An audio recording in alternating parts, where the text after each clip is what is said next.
gurgaştahi. Vahdetul vücudun hakkında iki tane tefavut ra'y var. Kullen hiçbir akideti meselede bizim yanımda bir tefekkür, bir mesele zevki. İnni geliptir. İşte ulema diyor ben. Vakti ki vahdetul vücudi öz aytyan cüreti kabul etti. Muhyiddin İbn Arabi rahmetullahi aleyh hakkında da iki tane nazar olanlar.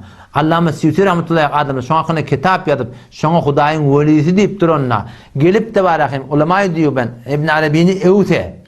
Ondan sonra akide vahdetul vücudda şüpherim bil kabul ettiyse ayetinde kemçilik varmış, bir yanlışlık var Müslüman doğan yok. Bir gaptan aydıp ondan sonra deyiptir ve de ve amma ma zukira anil bin Nuri min ithna'il atir ala İbn Arabi. Allame bin Nuri rahmetullahi sarf muarif sunan neçe cilt kitap başarı Tirmizi'de yazıtır. Şunun gelip İbn Arabi'ni övmekliği فهو من أوضح الأدلة على زندقته.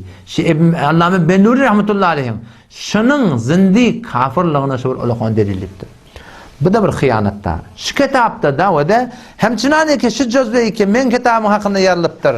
Şunda da vahdetul vücud diye meselenin bir gaptarını aydıp o gaptarı kullan kafir müşrik gumrah meşet koyuptırlar. Bu da inanakım diyubendi ki bunu da şimetle şundan yani başı içeriden anakla yart yurtu tercüme edip bakayım öyle adını cezoriyali uyuşturtup bununla da gelip tu şol vahdetul vücud diye meselenin bir gaptalını aydıp o bir gaptalını aytmani bunu kabul ettiğin adamlar bunlar kullan kafir diye koptu Müslüman. Qazavat siz bilen. Siz ne mi diyetiniz şu olsun Müslüman.